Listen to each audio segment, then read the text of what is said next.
Suur aitäh teile, parlamendi president, eesistuja. Esiteks neid lahendusi, mida pakuti välja migratsioonikriisi puhkedes 2015-16, me nägime. Angela Merkel kutsub üles avame piirid kõigile. Tekitati massiline kaos ja kaost üritati lahendada kvootidega, ühtsete lahendustega.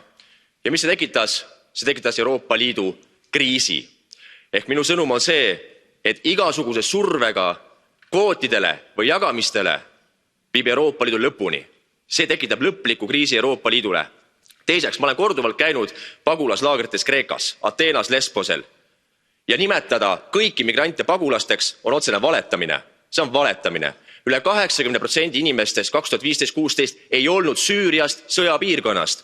Tegemist oli majandusmigrantidega ja meil, Euroopa rahvastel eri riikides, puudub igasugune kohustus lahendada neid probleeme, mida on tahtlikult tekitanud vasakäärmuslikud jõud üle Euroopa, näiteks Saksamaal. Ja ka ma tulen Eestist ja ma esindan oma rahvast ja meil 65% ei toeta ühtset migratsioonipoliitikat, seega unustage ära.